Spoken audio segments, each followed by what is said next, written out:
and Australians gear up for their national election, but the ruling party under the starship of Prime Minister Kevin Rudd finds itself meandering in internal political dogfight. These and other stories coming ahead this half hour.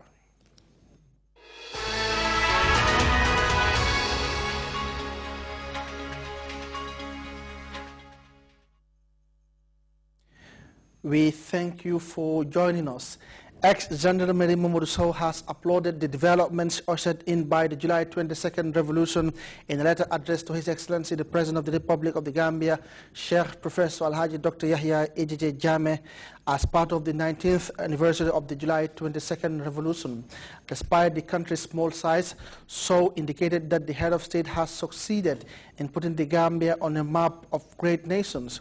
The one-time Gendarmerie also lauded the high level of humanitarianism demonstrated by the Gambian leader by making essential commodities accessible and affordable to all Gambians and non-Gambians alike during and after the holy month of Ramadan.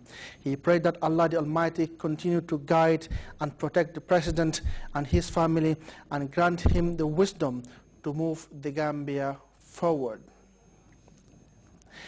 Messer Ali Ibrahim Abba and Idrissa Jallow of Banjul writes, "We want to commend you, Your Excellency, for your generosity to the people of the Gambia since you took over the reins of the country. You have brought developments to the doorstep of all Gambians. May the Almighty Allah give you the strength to continue steering the wheels of this nation. We have seen the donation you have made during the holy month of Ramadan, something that is worthy of emulation by other African leaders. We also acknowledge that you are a champion of the oppressed and that you stand for justice in Africa. May Allah reward you and guide you in the execution of your duties, as well as continue the good work you started since 1994 in your drive to make the Gambia a great nation." The Office of the President informs the general public that Mr. Bakari Jaite, otherwise known as Bakso, has been appointed Deputy Governor of the West Coast region with effect from today, Friday, 6th September 2013. The APRC Bureau wishes to inform the general public that His Excellency, the President of the Republic of the Gambia and National Chairman of the Alliance for Patriotic Reorientation and Construction, acting under the powers vested in him by the APRC Constitution, has expelled Honorable Yaya Diba, National Assembly member for Kiang West constituency, from the APRC with immediate effect. Honorable Diba was found to have conducted himself in a manner contrary to the rules of the APRC and that the party cannot accept such behavior from its membership. Honorable Diba is therefore duly expelled in the interest of sanity within the ranks of the APRC party as well as its support base. Members of the latest batch of U.S. Peace Corps volunteers are set to kickstart work in the country's basic and secondary education landscape after taking their oath of allegiance at a swearing-in ceremony held today. Louis Mende reports the volunteers, numbering 15, underwent a 10-week training on basic tenets on the traditional Gambian culture ahead of their postings to several parts of the country.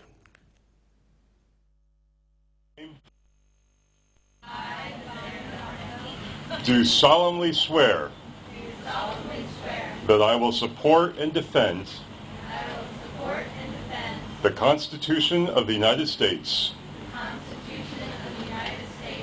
That was an oath of allegiance taken by 15 American Peace Corps volunteers at the swearing-in ceremony held at the U.S. Ambassador's residence in Fajara. The volunteers are here in the Gambia to partner with the Education Ministry in bettering the capacity of teachers. I believe strongly that to be a successful Peace Corps volunteer is to be a successful leader. Facilitators of change must be leaders. Therefore, PCVs, Peace Corps volunteers, must be leaders. Many experts in leadership research say that people buy into the leader first before they decide to follow the leader. The ceremony came after the team was given a 10-week education on rich Gambian culture and how to communicate in local languages, preparing them for an excellent service delivery ahead of the 2 years the volunteers are expected to remain in the country. Peace Corps volunteers keep up your idealism and your motivation. Now it's time to go to your site, help change someone's life for the best, and in the process, allow yourselves to be changed for the best. Peace Corps volunteers have significantly contributed in bettering health, agriculture, and education in the Gambia. This commitment is seen as a testament to the passion and powerful spirit Americans of all ages continue to demonstrate by reaching and transforming the lives of the needy for prosperity and for the sake of global peace. The partnership has grown from strength to strength, and the number of Gambians who have benefited from the PCV support are in the thousands.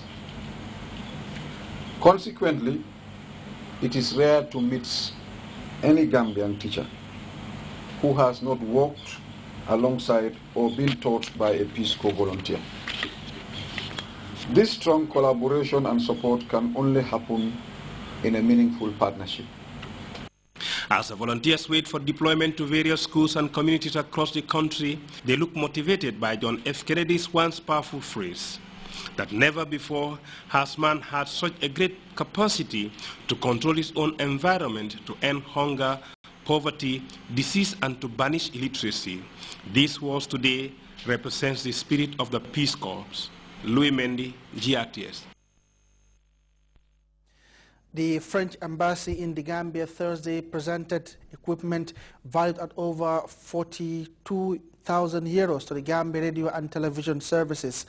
As we hear in this report by Fat Jassy, the equipment are meant to boost the service delivery of the national broadcaster. Boost for the Gambia radio and television services in its drive to inform and educate its global audience. In doing so, there is every need for efficient equipment to assist widen GRTS transmission. The French embassy in the Gambia presented transmitter equipment worth 42,270 euros to the national broadcaster, a move that is expected to move GRTS radio signals to another level. GRTS officials, who are delighted at the gesture, shared words of appreciation to the French embassy. Abdou Touré, acting Deputy Director General GRTS, said the equipment came at a time when the institution is entering the second phase of the satellite project. I want to add that this is an important development because it came at a time when the second phase of our satellite project is on the way, and it will really go to complement the efforts of the government in ensuring that reception of signals, especially radio, reach to most part of the country. As you really know, we really have a lot of problems at the moment with regards to radios and even TV signals. Yeah, in the country. So this will add a lot, and with the satellite project second phase implementation, we will be able to achieve the desired results. Farmer Damfa, Director of Radio Transmission Engineering, hailed the fruitful ties between GRTS and the Embassy of France, while assuring their donors the equipment, most of which are for radio transmission, will solely serve their purpose. The French ambassador to the Gambia, Jean-Marc Tranjon, after presenting the machines, said aside from the fact that media is a critical component of the country's development agenda, he also drives joy in partnering with GRTS in fulfilling their mandate to Gambians. As the country's only TV station, Zan maintained that equipping it with the requisite tools is crucial to enhancing the efficiency of the institution. He also revealed that future projects are in the pipeline. We will have some more opportunities to find us together. France is also maintaining a project for electronic education, which should enable many Gambians in distant cities and will get them the same opportunities. Nana Gray Johnson, Minister of Information and Communication Infrastructure, expressed gratitude to Jean for the worthwhile interventions, saying providing GRTS with the requisite tools to enhance service efficiency is part of his mandate as Communications Minister. And I am certain from what I've seen since I joined this institution that people are at work. And what we need now is to give them the support and the equipment that will take us where we want to go. It is all in connection with our vision for placing the Gambia in the 21st century, and in my view, and as a matter of fact, a strong policy in government that access the Gambian, I don't know how to